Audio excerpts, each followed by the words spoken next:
हाथ ऊपर हवा में, this is clapping.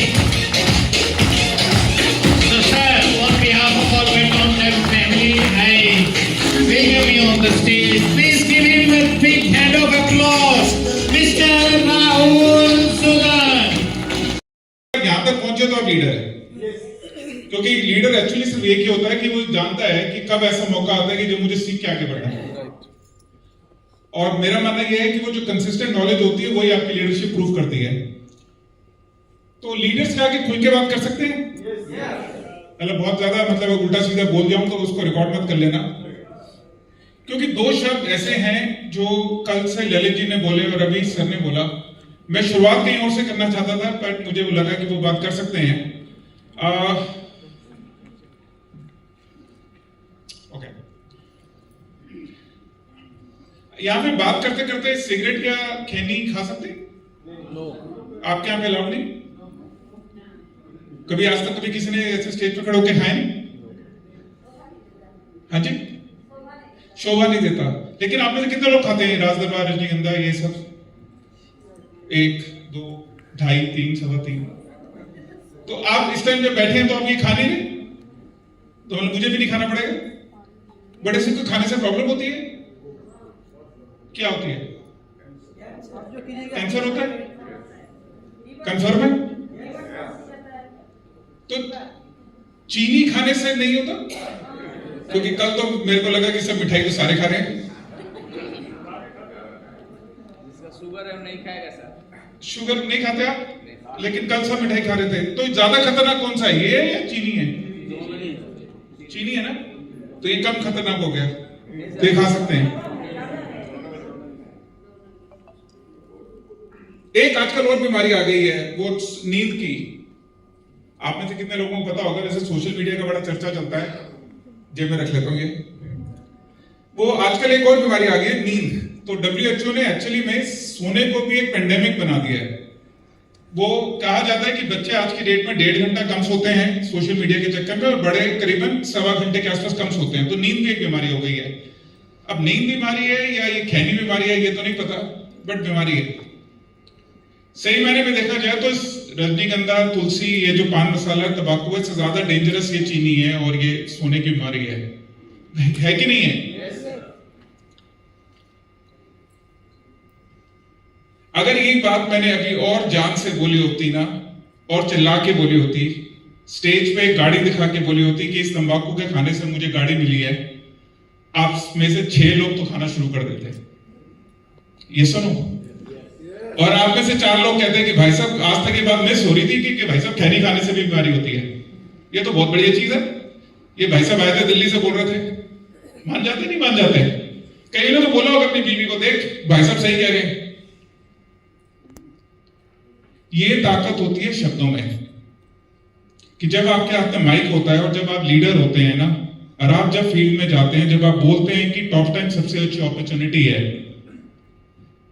मैं तेरा साथ दूंगा, मैं तेरे प्लान में हेल्प करूंगा, मैं तेरे को प्लान दिखाने में हेल्प करूंगा, प्रोडक्ट को एक्सप्लेन करने में हेल्प करूंगा, और जब हम नहीं करते, आपके शब्द झूठे पड़ते हैं। शब्दों को पहचानना शुरू करो और अपनी पावर पहचानना शुरू करो। सिर्फ माइक आने से, स्टेज आने से, लीडरशिप होने से कुछ नहीं होता। गलत चीज क्या है वो पहचानो। यही स्टेज पे बैठ के यही बात मैं दूसरे तरीके से बोलूंगा तो आप तालियां बजा देंगे। आपको यह समझना है अच्छी कंपनी कौन सी होती है, सरकार इस काम को क्यों सपोर्ट करती है। और अगर आपसे कोई आपका दोस्त, रिश्तेदार ये आके कहता है यार मेरा बच्चा 18-19 साल का है, क्या उसको डायरेक्ट सेलिंग में करा दूं, तो आप उसको राय और सलाह कैसे देंगे? क्योंकि आप लीडर हैं। आप नहीं होता तो शायद मैं बात नहीं करता, उतना खुल के ना करता।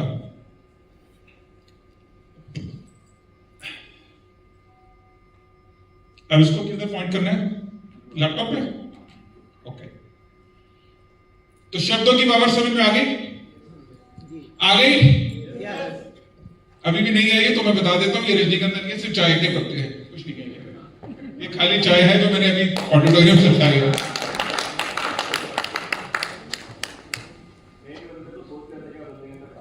अच्छा, नहीं, वो सबसे बेकार चीज है दुनिया में, सब बेले लोगों का काम है वो। और डायरेक्ट सेलर कभी वो चीज नहीं मुंह में डाल सकता जिससे उसको प्लान दिखाने में प्रॉब्लम है, तो मैं तो मान ही नहीं सकता वो चीज। चलिए, शब्दों की पावर समझ ली तो दूसरी पावर को समझते हैं, रिस्पॉन्सिबिलिटी की। अभी सुरेश सर ने बोला एक शब्द, रिस्पॉन्सिबिलिटी, जिम्मेदारी की। उन्होंने जिम्मेदारी ली है कि वो आप सभी के लिए वो सब काम करेंगे जिसके तहत आप अपना मिशन, जो मिलियनेयर है, अपना जो फ्यूचर है, उसको सिक्योर कर सकें। तो क्या हम सब लोग जिम्मेदारी लेने को तैयार हैं? Yes. हमें जिम्मेदारी लेनी है अपनी टीम की, Yes. अपने प्लान की, अपनी कंपनी की, अपने लोगों की, अपने समाज की, अपने देश की। सिर्फ एक जिम्मेदारी नहीं है हम लोगों के ऊपर, हमारे पास सबकी जिम्मेदारी है। चलिए, जब हमने सबने डिसाइड कर लिया कि हम सब ने क्या करना है, तो आज का सेशन स्टार्ट करते हैं। मेरा नाम राहुल सूदन है और थोड़ा सा अपने बारे में आपको बता देता हूं। वैसे सर ने लास्ट टाइम पूछा था कि मैंने क्या किया है, just a very quick short. Parents मेरे जम्मू कश्मीर से हैं, qualification with vice engineer, MBA, English honours graduate हूं। पिताजी वगैरह सब खाने के काम में हैं। वाइफ मेरी आईटी एक्सपर्ट है, डेल, ऑरेकल, लिंक्डइन में। 8 साल डायरेक्ट सेलिंग की टॉप परफॉर्मर रहा, जो जो चीज चाहिए थी मिली, लेकिन सिर्फ डायरेक्ट सेलिंग नहीं मिल पाई क्योंकि गलत कंपनी चूज कर ली थी। उसके बाद मल्टीनेशनल कंपनीज में मैं ट्रेनिंग की, Shahnaz Husain, Amway, Capgemini, Deloitte, IndiGo, you name it, Coke, Pepsi, मैं सब में ट्रेनर था ना। उसके बाद क्रिएटेड लॉट ऑफ ब्रांड्स। उसके बाद गवर्नमेंट के साथ काम करने का मौका मिला। अब जब गवर्नमेंट में जाते थे तो हम काफी सारी बातें करते थे कि हम ये डायरेक्ट सेलिंग है क्या, ये काम क्या करती है, ये मल्टी लेवल मार्केटिंग क्या है, ये सिंगल लेवल क्या होता है, ये मल्टी लेवल प्लान क्या होता है, ये पार्टी प्लान क्या होता है। तो हर लेवल पे जाके गवर्नमेंट के साथ बात करने का मौका मिला। काफी स्टेट्स में गए, जम्मू कश्मीर, हिमाचल, यूपी, पंजाब, दिल्ली, वेस्ट बंगाल, तेलंगाना, केरल। वहां जाके डायरेक्ट सेलिंग को समझने और समझाने का मौका मिला। सरकार का क्या उद्देश्य है, पर्सपेक्टिव है, उसके बारे में जानने का मौका मिला। जब आप सरकार से बात करते हैं तो एक ही चीज समझ में आती है, सरकार एक्चुअल में आपके साथ है। प्रॉब्लम है आप अपने साथ हैं कि नहीं है। नाउ मूविंग अहेड, मैं जनरल सेक्रेटरी हूं federation of Indian direct selling industry में। फेडरेशन करती क्या है, इसको समझाने के लिए हमारा एक छोटा सा वीडियो है। आप उस वीडियो को देखेंगे तो आपको समझ में आ जाएगा कि फेडरेशन क्या है। आपको ये जानना जरूरी है कि सुरेश सर, रोहित सर सब मिलके और ये एसोसिएशन मिलके असल में काम क्या करती है और कैसे करती है, क्योंकि कई बार आप लोगों को बताने का मौका नहीं मिलता है हमें। तो मैं ये प्लेटफॉर्म यूज करना चाहूंगा। So Rohit ji, can we play the video?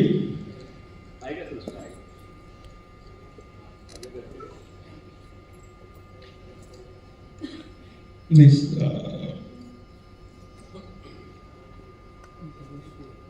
Sir, I am missing one of the video. आपको व्हाट्सएप किया था?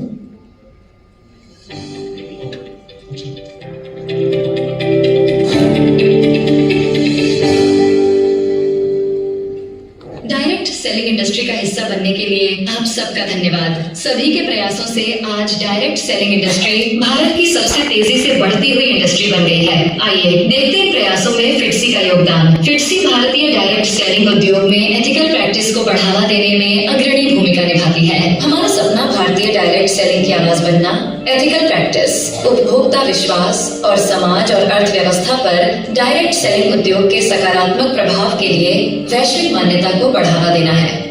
फिटसी नैतिक डायरेक्ट सेलिंग को बढ़ावा देने और उपभोक्ता केंद्रित नीतियों को विकसित करने के लिए डायरेक्ट सेलिंग कंपनियों और सरकार के बीच एक सेतु का काम करता है। हम कंपनियों को उपभोक्ता मामलों के मंत्रालय द्वारा जारी दिशा निर्देशों के महत्व और इन्हें लागू करने के बारे में शिक्षित करते हैं और कंपनियों और उपभोक्ताओं के बीच अभिव्यक्ति का एक मंच प्रदान करते हैं। हमारा मिशन डायरेक्ट सेलिंग से संबंधित नीतियों के लिए उच्चतम वैश्विक मानकों को विकसित करने में सहयोग करना है। हम सरकार, मीडिया और संबंधित संस्थाओं के समक्ष डायरेक्ट सेलिंग उद्योग के हितों का प्रतिनिधित्व करते हैं और भारत में डायरेक्ट सेलिंग की अवधारणा के विकास के लिए एक विश्वसनीय संसाधन के रूप में कार्यरत हैं। फिटसी एक सख्त आचार संहिता का पालन करता है जो यह सुनिश्चित करता है कि कोई भी भ्रामक अथवा धोखाधड़ीपूर्ण व्यवहार न हो, बिक्री और आय का सच्चा प्रतिनिधित्व हो, उचित इन्वेंट्री स्तर हो, उचित शिकायत निवारण तंत्र हो और इस उद्योग के नैतिक संचालन के लिए अनिवार्य प्रशिक्षण हो। हमारे प्रभागों में राजनीतिक समिति, नैतिक समिति, डिस्ट्रीब्यूशन सदस्यता और विषय वस्तु विशेषज्ञता समिति शामिल है जो डायरेक्ट सेलिंग उद्योग को समर्थन देने के लिए साथ मिलकर काम करते हैं। फिटसी के तहत हमारे कई ब्रांड हैं जैसे डायरेक्ट सेलिंग ट्रेनिंग एकेडमी या DSTA और फिटसी टाइम्स। हम भारतीय डायरेक्ट सेलिंग डे भी मनाते हैं ताकि उद्योग के योगदान को उचित सम्मान दे सकें।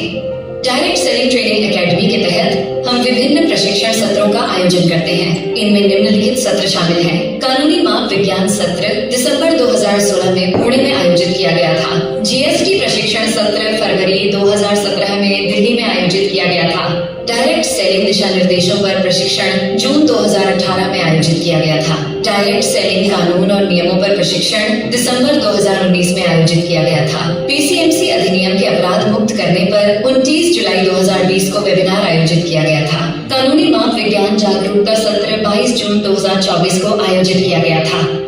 फिटसी न्यूज पोर्टल का शुभारंभ 2017 में हुआ था जो डायरेक्ट सेलिंग उद्योग के नवीनतम समाचार और घटनाओं का प्रमुख स्रोत है।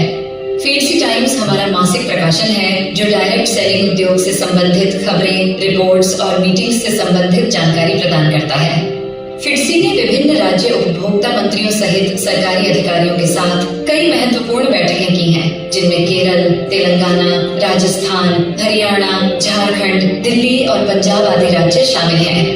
इन बैठकों का उद्देश्य डायरेक्ट सेलिंग उद्योग से संबंधित मुद्दों पर चर्चा करना और विनियामक अनुपालन को बढ़ावा देना है।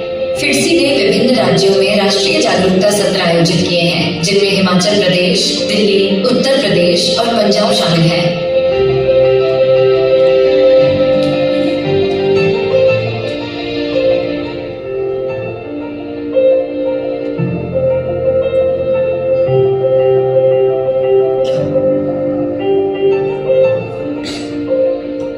इन सत्रों का उद्देश्य डायरेक्ट सेलिंग के नैतिक और कानूनी पहलुओं के बारे में जागरूकता फैलाना है। इतना ही नहीं, मीडिया के माध्यम से हम डायरेक्ट सेलिंग उद्योग की नवीनतम जानकारी, सफल कहानियों, महत्वपूर्ण घटनाओं एवं सुझावों को सरकार और डायरेक्ट सेलिंग उद्योग से जुड़े सभी लोगों तक पहुंचाने का निरंतर प्रयास करते हैं।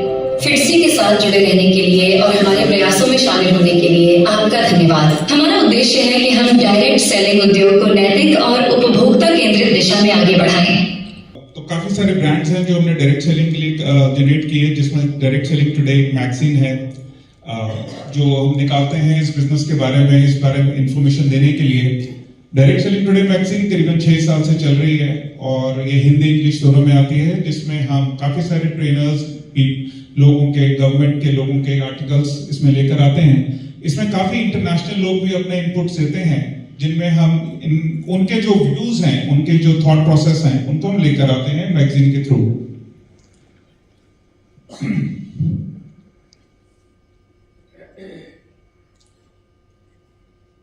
डायरेक्ट सेलिंग टुडे एक इंडस्ट्री में रिपोर्ट भी पेश करती है। हमारी इंडस्ट्री में एक बड़ा इशू आता है कि हमारी इंडस्ट्री का डेटा क्या है, कितना टर्नओवर, कितने स्टेट, कितने डायरेक्ट सेलर, कितने राज्यों में किस उम्र के लोग करते हैं, कौन सा प्रोडक्ट ज्यादा बिकता है, खेती का बिकता है या पर्सनल केयर बिकता है या वेलनेस बिकता है। इन सभी की एक रिसर्च सरकार के साथ हम शेयर करते हैं। तो एक हमारा इंडस्ट्री डिपार्टमेंट है, ये जो रिसर्च करता है। अब मुद्दे पे आते हैं, ये हमारा इंट्रोडक्शन पार्ट पूरा हो जाता है कि डायरेक्ट सेलिंग करनी क्यों है। अब इसके अंदर आप सबके पास आंसर है, आप कितने देर से डायरेक्ट सेलिंग करते आ रहे हैं। तो मैं बहुत शॉर्ट में और एक चीज आपको बताना चाहूंगा। कोई भी बिजनेस हम लाइफ में करते हैं, उसके दो ही चीजें होते हैं, पैसा कमाने के दो ही जरिए हैं, जॉब और बिजनेस। और आप सभी के उसके आंसर्स होंगे क्योंकि आप ऑलरेडी इस बिजनेस में हैं, तो आपके पास आंसर है और आप बाकियों को समझाते भी हैं। मैं आपको सिर्फ गवर्नमेंट पर्सपेक्टिव बताना चाहूंगा कि एक्चुअल में है क्या। 150 करोड़ की पॉपुलेशन में हम सबसे ऊपर हैं, दुनिया में सबसे ज्यादा पॉपुलेशन के हम देश हैं और इसमें हमारी जो ग्रोथ रेट है वो भी बहुत अच्छी है। आज की डेट में देखें तो दुनिया के सबसे ऊपर ग्रोथ रेट वाले देशों में हमारा नाम होता है। हम साल में 7-8% का ग्रो करते हैं, जो बहुत बड़ी बात है आज की डेट में, क्योंकि दुनिया में जो ग्लोबल इकोनॉमी है वो उतना ज्यादा मूव नहीं कर रही है। लेकिन एक छोटी सी प्रॉब्लम उसके साथ होती जा रही है।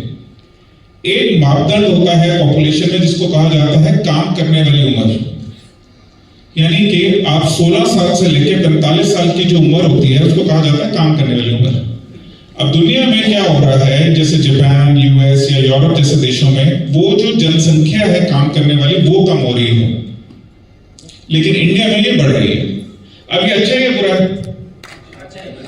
ये अच्छा है, काम करने वालों की बढ़ रही है। अब इसमें प्रॉब्लम क्या है कि अगर उनके पास काम नहीं फिर क्या करेंगे? ये जो एक सिंपल सी छोटी सी चीज है, असल में यही हमारी सरकार की सबसे बड़ी टेंशन भी आज के डेट में, कि काम करने वाले हैं लेकिन काम करने के लिए अपॉर्चुनिटी नहीं है। अब उस अपॉर्चुनिटी के लिए बहुत सारा काम करते हैं। आपका स्किल डेवलपमेंट योजना चलती है सरकार के अंदर, यानी कि कुछ लोग जो स्किल्ड हैं उनको आगे और बेटर स्किल कराओ ताकि उनको काम मिल सके, या जो स्किल नहीं है, अनस्किल्ड है, उनको कुछ और सिखाओ बैठा के। तो स्पेशलाइज कोई कोर्स कराओ, चाहे वो चमड़े का होता है, साइकिल का होता है, ब्यूटिशियन का होता है। सरकार की काफी स्कीमें आती हैं।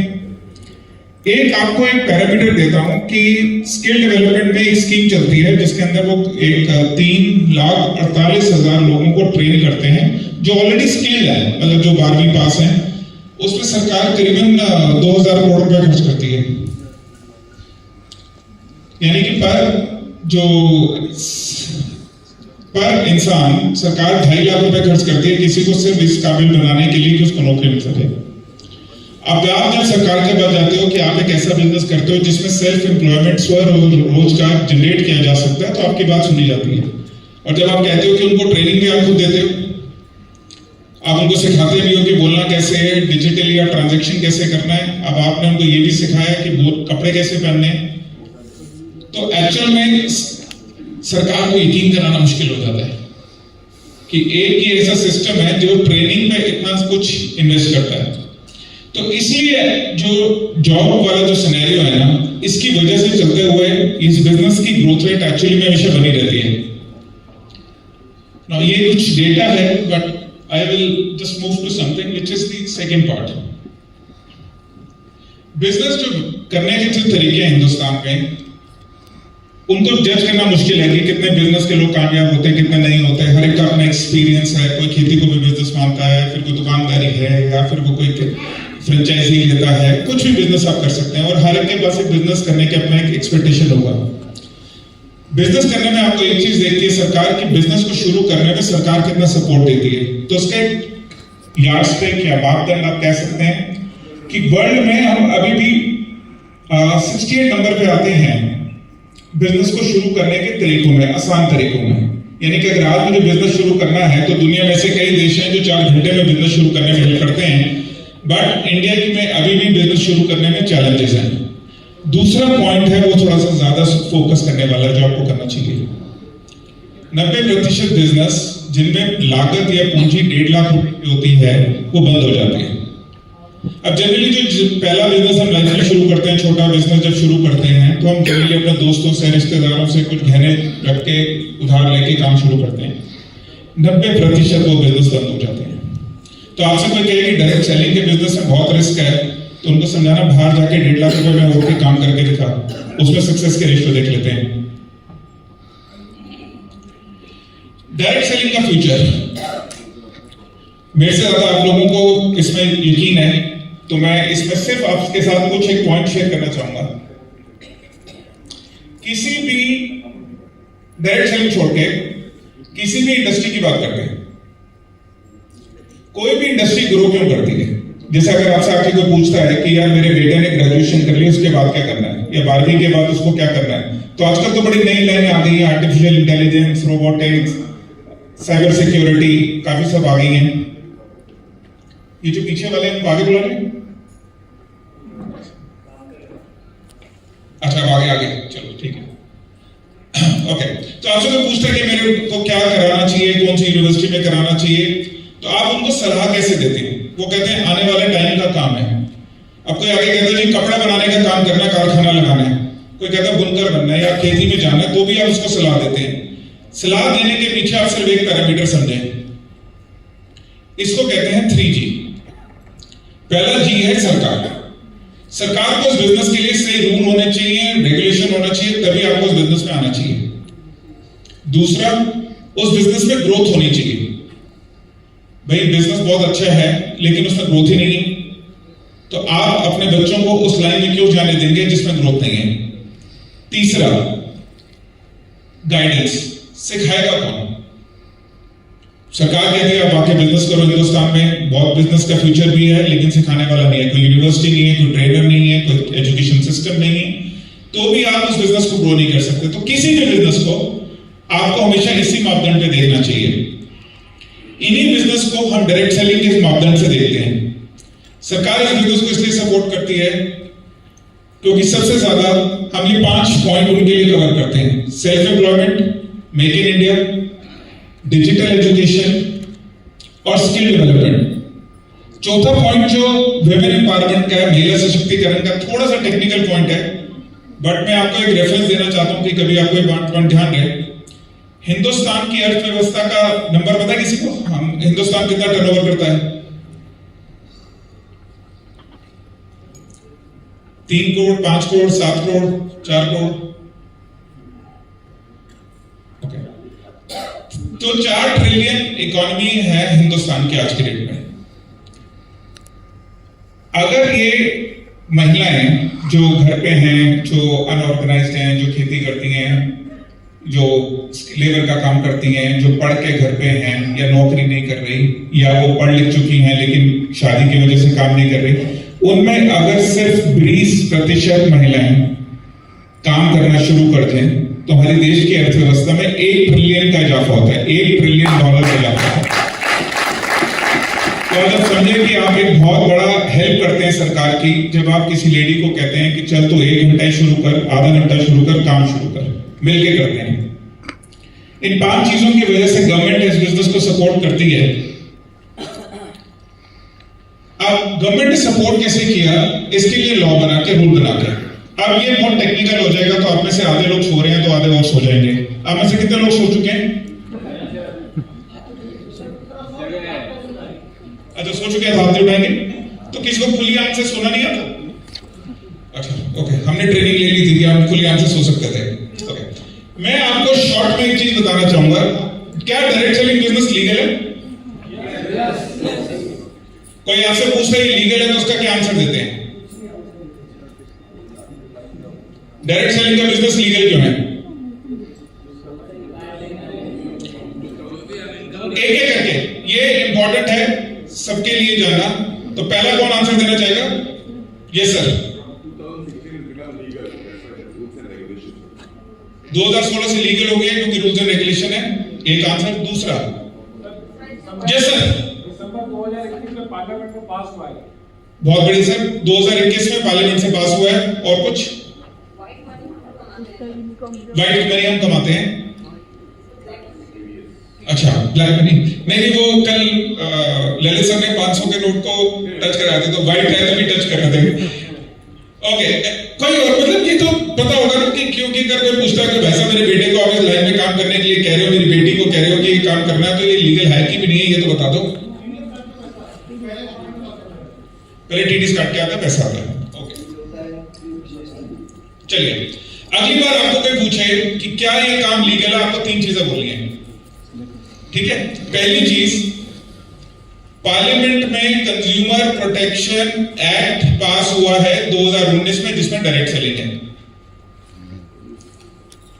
हिंदी में समझो तो छोटी सी लाइन, सीपी, कंज्यूमर प्रोटेक्शन के शॉर्ट में सीपी नजर आएगा, क्या लिखा हुआ, उसके आगे 2019 आता है और कौजी वो उसमें डायरेक्ट सेलिंग की डेफिनेशन है। ये याद रह सकता है? 2019 में पार्लियामेंट, इतना याद कर लो, इतने में भी काम चल जाएगा। दूसरी बात, डायरेक्ट सेलिंग काम कैसे करना है, उसमें प्रोडक्ट कौन से होने चाहिए, उसमें प्लान क्या होना चाहिए, उसमें कस्टमर की पॉलिसी क्या होनी चाहिए, ये 2021 के डायरेक्ट सेलिंग रूल्स में है। यानी 2019 में एक्ट, 2021 में रूल्स, ठीक है? तीसरी चीज, हर राज्य ने अपनी एक कमेटी बनाने के लिए उसमें पॉइंट डाला गया है कि हर स्टेट अपनी एक कमेटी बनाएगा जो इस बिजनेस को देखेगा। अब जैसे वेस्ट बंगाल में हम बैठे हैं, तो वेस्ट बंगाल की अपनी एक पॉलिसी है। तो यानी कि अगर आज हम स्टेट में काम कर रहे हैं, तो वेस्ट बंगाल ने तो एक स्टेप जाके ये बात कही है कि भैया मेरे यहाँ पे काम करना तो ये करना है। यानी कि आपके पास सिर्फ और सिर्फ एक पीडीएफ होना चाहिए फोन के अंदर, जिसमें एक पेज डायरेक्ट सेलिंग वाला ले लो एक्ट के अंदर की कॉपी का, एक पेज डायरेक्ट सेलिंग रूल्स का ले लो और एक वेस्ट बंगाल की पॉलिसी का ले लो। तो यानी कि आपके पास 3 चीजें याद रखनी है कि कोई आपसे पूछे कि ये बिजनेस लीगल है या नहीं है। पीछे कौन है? माइक दे दो उनको अगर प्रॉब्लम हो रही है।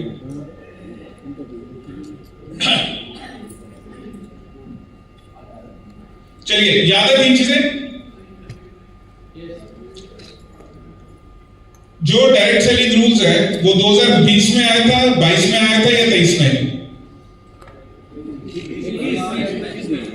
19 वाले जीत गए। 19 किसने बोला? 1 2 और 19 वाला कौन है? 3। इन तीनों से 500 रुपए ले लो। सबसे आगे बैठेंगे तब भी याद नहीं है।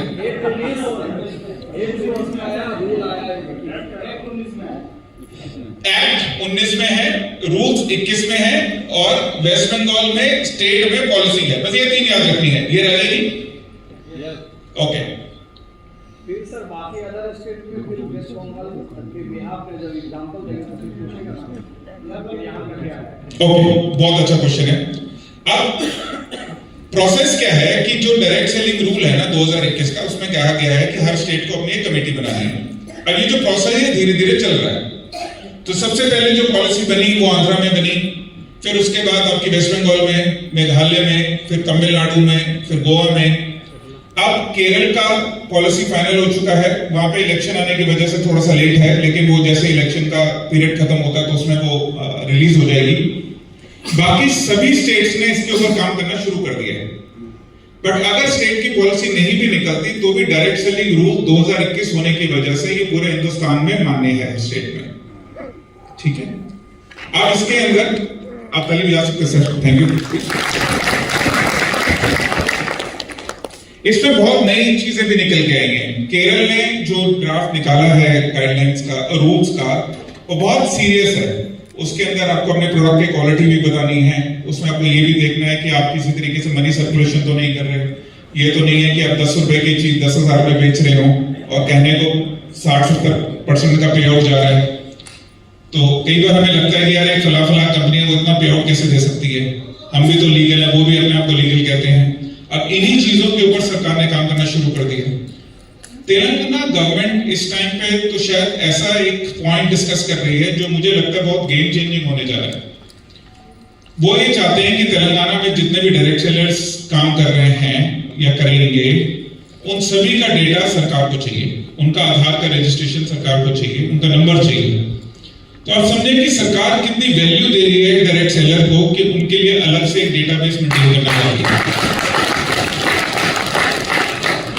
और ये बहुत बड़ी बात है क्योंकि सरकार जब आपको एक एज ए डायरेक्ट सेलर अलग से पोर्टल है, डेटा एक्सेस देने जा रही है, तो उसका मतलब आप किस कंपनी में हैं, क्या काम कर रहे हैं, वो सब इंफॉर्मेशन भी जा रही है। और आप समझ सकते हैं कि जो बिल्कुल ठीक होगा वही करेगा। अब जिसने फर्जीवाड़ा करना होगा और जिसने फ्रॉड करना होगा या चिंटू चूरन कंपनियां होती हैं वो सब तो ये करेंगी नहीं।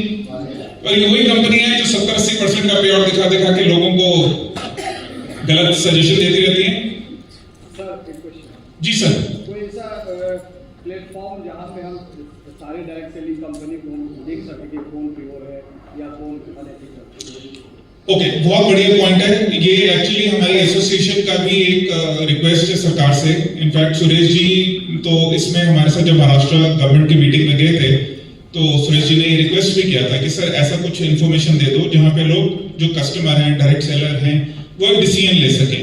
चैलेंज ये आता है सर कि गूगल करके कई सारे लिस्टिंग दिखा दिए जाते हैं और हमारी कंपनी वहाँ होती है।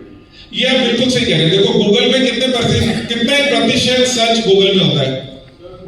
70, 80, 90।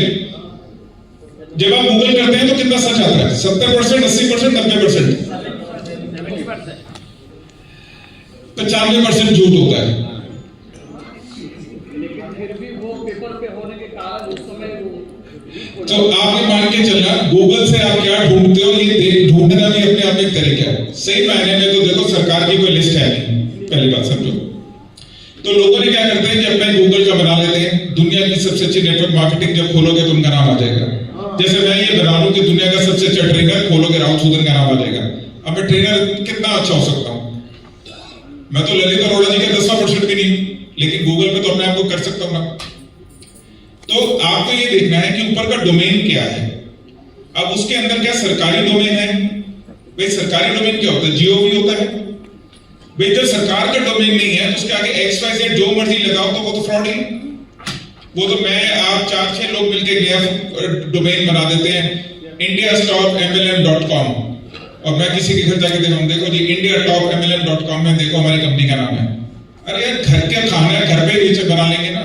एक और भारी कंफ्यूजन जी, IDSM में जो लिस्टिंग है वो क्या है, वो समझ में नहीं आती है।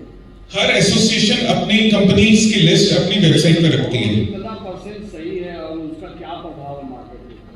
ओके, देखिए होता क्या है कि जब सरकार के साथ लॉ बनाना होता है तो सभी के अपने अपने एसोसिएशंस हैं। सो 3-4 एसोसिएशन मिलके काम करती हैं, क्योंकि हिंदुस्तान इतना बड़ा देश है कि सही मायने में समझे तो किसी एक के लिए तो बस की बात नहीं है कि कर लें। और एक तो बहुत अच्छी कहावत है, मेरे ख्याल से हम सभी MLM में यूज करते थे कि अगर एक ही भगवान से सब खुश हो जाते तो हमारे तो इतने भगवान ना होते। तो एसोसिएशन IDSA ने बनाई, उनका अपना काम है। वो सबसे पुरानी एसोसिएशन है, क्योंकि 95-96 में जब एमवे ओरिफ्लेम हिंदुस्तान में आया था तो ये एसोसिएशन तब से है। उन्होंने अपना बहुत अच्छा काम किया सरकार के साथ मिलकर। उन्होंने जो किया, अब थोड़ा बहुत रह गया था वो हम कर रहे हैं। पिरामिड वाले में कई सारे वहां से लिस्टिंग में भी आए थे स्कैम। ओके, देखो अब ये क्वेश्चन क्या था पहले मुझे बताओ। जो बातें उठी है तो उस लिस्ट से भी कुछ कंपनियां आई जो उसको सुरक्षित मानी जाती थी कि ये अच्छी कंपनी है या यहाँ पे लिस्टिंग है। देखो एक चीज समझो, कोई भी चीज जेन्युइन तभी होती है जब वो सरकार में लिस्टेड है। मेरे कहने से, किसी के कहने से कोई वैल्यू नहीं है। तो आपको सिर्फ ये देखना है कि सरकार क्या लिखती है। जैसे वेस्ट बंगाल सरकार असल में लिस्ट निकाल रही है जिसके अंदर वो कंपनीज के बारे में लिख रही है। तो अगर आपको किसी को क्वेश्चन करना है तो आपको वेस्ट बंगाल सरकार की लिस्ट ही देखनी है। तो जैसी वो लिस्ट आती है, रोहित जी खुद आपको वो लिस्ट भेज देंगे कि आप किसी को दिखाएं तो वो लिंक दिखाएं। देखो अल्टीमेटली किसी को एजुकेट करना यही चीज होता है कि ठीक चीज ठीक तरीके से बताई जा सके, वरना गलत चीजें समझ के ही लोग कंफ्यूज होते हैं। तो आपने सिर्फ जो वेस्ट बंगाल की लिस्ट है वो आप दिखा दीजिए। बाकी स्टेट्स की जैसे जैसे आती जाएगी रोहित जी आपको फॉलो अप करके प्रोसेस करके आगे प्रोसीड कर देंगे। ओके, ये मैंने आपसे शेयर कर दिया था 2021 का रूल्स। आंध्रा, वेस्ट बंगाल, मेघालय इन्होंने रिलीज कर दिए हैं। ओके, नाउ आगे का थोड़ा सा मैं स्लाइड्स आगे कर रहा हूं ताकि आपको ज्यादा बोरियत ना हो, इससे पहले सब सो जाएं। ओके, 4 चीजें आप ये याद कर सकते हैं कि जिसमें आपको ये समझ में आए कि अच्छा यार मैं कोई मेरे को कहे कि ये कंपनी है भी या नहीं है, तो एटलीस्ट ये तो 4 चीजें उसकी वेबसाइट पे चेक करो सबसे पहले जाकर। उसका बिजनेस प्लान, उसका कॉन्ट्रैक्ट, उसकी प्रोडक्ट की लाइसेंस और टेस्ट रिपोर्ट है कि नहीं है, और चौथा नोडल ऑफिसर। ये 4 चीजें आपको सबसे पहले पता करनी चाहिए किसी भी कंपनी के बारे में। इसके बाद उसका नेक्स्ट स्टेप शुरू होता है। अब प्रोडक्ट में लाइसेंसेस नहीं है, मैन्युफैक्चरिंग की रिपोर्ट नहीं है, क्लिनिकल टेस्ट रिपोर्ट नहीं है, प्रोडक्ट की टेस्ट एफिकेसी की टेस्ट की रिपोर्ट नहीं है, तो देखिए वो प्रोडक्ट भी हमारी इंडस्ट्री में प्रोडक्ट नाम मात्र के लिए। तो यहां से आप अपनी रिसर्च शुरू कर सकते हैं। थोड़ा सा बैक, वो 3 जी कौन से थे याद है? थोड़ा सा बैक कीजिएगा स्लाइड। 3 जी याद है? पहला जी क्या था? दूसरा, तीसरा। ओके, आपके यहाँ पे लीडर सब आगे बैठते हैं, मतलब आपके यहाँ पे ये अगली बार ऐसा करेंगे, जरा सीट्स ऊपर पीछे करनी पड़ेगी। Okay, so let's move ahead. Growth. आज की डेट में जो इंडस्ट्री है वो करीबन अनऑफिशियली कोई फिगर है जो 25,000 करोड़ के आसपास है, कोई 27,000 करोड़ के आसपास है, तो जनरली एक अप्रोक्सीमेट फिगर आ रहा है कि इतना बिजनेस हमारी इंडस्ट्री में आज की डेट में है। और ये एक्सपेक्टेड है कि क्योंकि इंडस्ट्री करीबन 13-14% के आसपास ग्रो कर रही है, तो इस इंडस्ट्री को 4 गुना होने में, 1 ट्रिलियन होने में करीबन 10 से 12 साल लगेंगे। ये बिजनेस क्यों बढ़ेगा? उसके सिर्फ 2-3 रीजन है। पहला मेजर रीजन सरकार के उसको सपोर्ट करना, और जब बिजनेस बढ़ता है तो सबकी शेयर बढ़ता है। अगर ये बिजनेस आज 23,000 करोड़ का और आपकी इनकम 10 लाख रुपए की है, अगर ये बिजनेस 1 लाख करोड़ का होगा तो आपकी खुद की इनकम 2 करोड़ हो जाएगी। इसके अंदर सोशल मीडिया, आर्टिफिशियल इंटेलिजेंस, ये सब चीजें भी आने की वजह से, और सबसे बड़ी बात प्रोडक्ट का एक्सपेक्टेशन होना, लोगों का प्रोडक्ट का चॉइस की तरफ जाना, आप लोगों का एजुकेट होकर उनको अवेयर कराना कि अच्छे और बुरे प्रोडक्ट में फर्क क्या है। तीसरी चीज गाइडेंस। आपकी खुद की कंपनी में ट्रेनिंग है, आपने ललित जी को बुलाया था, आपके खुद के सिस्टम है, आपका ये जो नाम है, मुझे नहीं पता आप में से कितने लोगों ने इस नाम को कभी गौर से पढ़ा है। एक्चुअल में ये नाम जिसने भी सोचा होगा, ये मैं आपको बता सकता हूँ, ये शायद probably one of the best name है जो मैंने ट्रेनिंग के लिए देखा। मैं 2-3 बार कल से सोच रहा हूं,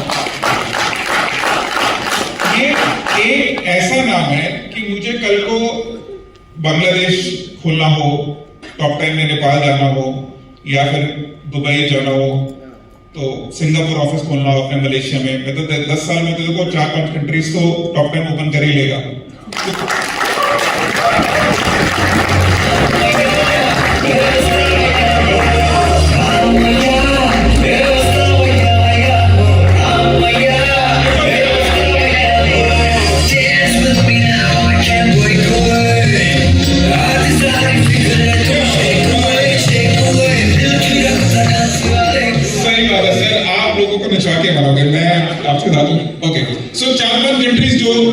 आप चाहते होंगे कि सुरेश सर टॉप 10 को लेकर जाए। देखो 3 चीजें चाहिए होती हैं, प्रोडक्ट को अच्छा बनाने की इच्छा,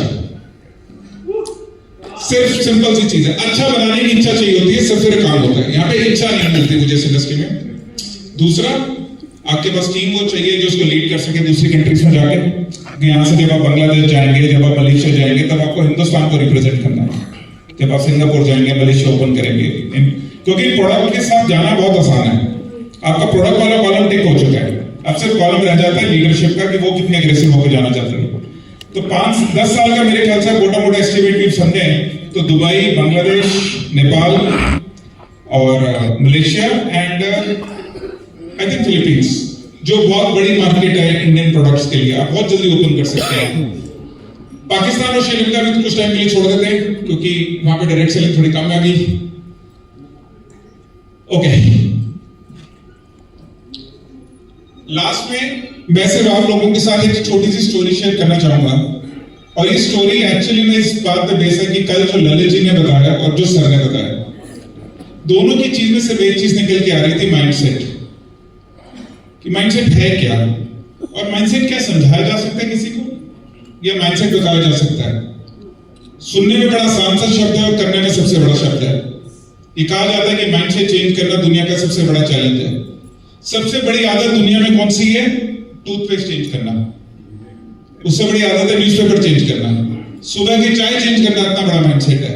और यहाँ हम बात कर रहे हैं कि हमें बहुत बड़े माइंडसेट होकर सक्सेसफुल होना है। और ये माना जाता है कि जो लोग जितनी जल्दी सक्सेसफुल हो जाते हैं उनका माइंडसेट उतना कम हो जाता है, फिर वो नई चीज नहीं सीखना चाहते। तो मैं आपको एक अपनी स्टोरी शेयर करना चाहता हूँ। ये मेरे साथ हुआ था करीबन 3-4 साल पहले। मुझसे कहा गया था कि राहुल भाई, आपको दुनिया के सबसे बड़े स्पोर्ट्स पर्सन से मिलवाना है। तो स्पोर्ट्स पर्सन समझते हैं, खेलने वाला। तो मैंने कहा वो सबसे बड़ा कैसे हो सकता है? कह रहे यार राहुल, वो ना दुनिया में सबसे मुश्किल खेल खेलता है। अब क्योंकि मैं जम्मू का था और गांव से थे, हम देख चुके थे, तो हमारे यहाँ पे एक ही चीज सबसे ज्यादा होती थी, कुश्ती, जो मुझे मुश्किल चीज लगती थी। तो मैंने कहा कुश्ती या बॉक्सिंग होगा। कह रहे नहीं, वो भी इसके आगे कुछ नहीं है। तो इसके आगे मैंने कहा क्या है, फिर पहाड़ पे चढ़ना है क्या?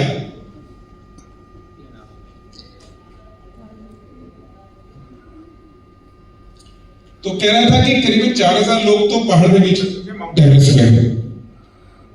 ये खेल उससे भी ज्यादा बड़ा है, क्योंकि इतने जो 4000 लोग चढ़े हैं उसमें से 90% लोग तो फिर भी सक्सेसफुल होकर नीचे आ चुके हैं। जिस स्पोर्ट्स पर्सन की मैं बात करना चाह रहा हूं, जिस स्पोर्ट्स की मैं बात करना चाह रहा हूं, उसमें तो 95% लोग वो काम ही पूरा नहीं कर पाते। मैंने कहा था कि इससे ऊपर तो एक ही चीज रह जाती है, माउंट एवरेस्ट के ऊपर चांद पे जाना। कह रहा उसमें भी ना 600 लोग जा चुके हैं और वापस आ चुके हैं। तो ऐसा कौन सा स्पोर्ट्स था जो इससे भी मुश्किल था? बड़ी सिंपल सा स्पोर्ट्स है वो। एक बोट है, एक बंदा उस किश्ती पे बैठता है और पूरी दुनिया के चक्कर लगाता रहता है। मैंने कहा ये कौन सा स्पोर्ट्स हुआ? कह रहे और ये अभी शुरू होगा, ऐसा तो मैंने कभी सुना भी नहीं है कि ऐसा कोई स्पोर्ट्स भी होता है। कह रहे 100 साल पुराना है, फ्रांस से शुरू होता है और आपको फ्रांस में वापस आना होता है। 200-250 दिन के आसपास की रेस होती है, आप अकेले होते हैं और आपको रेस करना है। तो मैंने कहा इतनी बड़ी क्या बात, तो इतनी टेक्नोलॉजी हो गई, इतनी सब चीज हो गई, मतलब करना क्या है प्रॉब्लम। कह रहे इसी बात से आइडिया लगा ले कि 95% लोग ये रेस पूरी नहीं कर पाते हैं। 4 साल में एक बार ये रेस होती है और इसको रेस को करने के लिए आपके पास 5 या 6 साल का प्योर प्रैक्टिस चाहिए होता है। तो मैं मिला एलेक्स से। अब मैंने एलेक्स से ये पूछना था कि कैसे वो इतनी बड़ी चीज के लिए तैयारी करता है कि उसको 4 साल बाद एक गोल पे पहुंचना है, तो वो अपने आप को ऐसे कैसे मोटिवेट रखता है 3 साल तक कि वो 4थे साल वो रेस लड़ेगा। और एलेक्स के साथ तो ये हुआ था कि 4 साल बाद जो रेस थी उसमें वो सेकंड आ रहा था, तो वो उसकी बोट टूट गई थी, तो एक्चुअल में वो रेस वो भी पूरी नहीं कर पाया था, पहले वाली जो रेस उसकी थी। तो एलेक्स ने मुझे 2-3 चीजें समझाई, लेकिन सबसे बड़ी चीज उसने मुझे जो समझाई, या मैं कहूंगा 2-3 चीजें मैंने उससे सीखी। एक चीज थी कि सक्सेस का रास्ता एक टाइम के लिए अकेला हो जाता है। जब आप सक्सेस पे होंगे तो आपको लगेगा कि आपके साथ कोई नहीं है, आपको अकेले चलना पड़ता है और अपनी ताकत खुद बनानी पड़ती है। उस वक्त आपके साथ सिर्फ एक चीज आपका साथ देती है, आपकी एजुकेशन। जो आपने सीखा होता है वही आपका साथ देता है।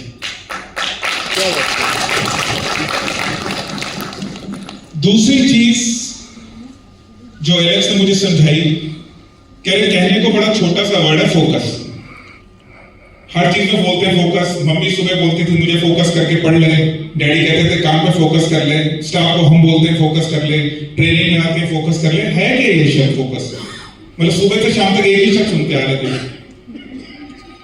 तो उसने बोला मुझे कि राहुल, मुझे फोकस वर्ड का मतलब समझ में आया कि इसके अलावा और कुछ नहीं। जब तक ये नहीं होगा कुछ नहीं करूंगा। 365 दिन इंटू 4 साल प्रैक्टिस करनी है ताकि एक दिन मैं ये रेस जीत सकूं। अब जब एलेक्स ने मुझे ये समझाया तो मैं समझ में आया कि लाइफ में ना कुछ भी चीज फोकस के अलावा है ही नहीं। आपका फोकस आउट है तो सब कुछ खत्म है, और आपका फोकस है तो आप सब कुछ कर सकते हैं। तो कल जो ललित जी आपको बात कर रहे थे ना कि आपके जो टारगेट से, जो आपको अचीव करना था, जो आपको मिलियनेयर बनना था, जो आपको सक्सेस करना था, वो सिर्फ एक ही बात पे थी, आपका फोकस काम को सीखने का और सिखाने का। एलेक्स ने मुझे फोकस की डेफिनेशन दी। ये एक्चुअली एलेक्स की खुद की डेफिनेशन है। आप अपना रास्ता तब तक करते रहो जब तक सक्सेसफुल ना हो।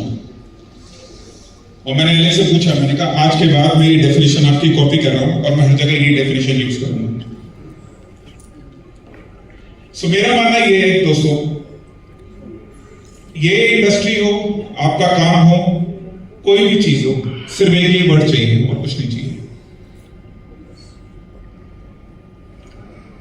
इसके साथ मैं ये सेशन यहां पे समाप्त करता हूं, क्योंकि इससे बड़ा वर्ड के बाद मुझे नहीं लगता मुझे कुछ बोलना चाहिए।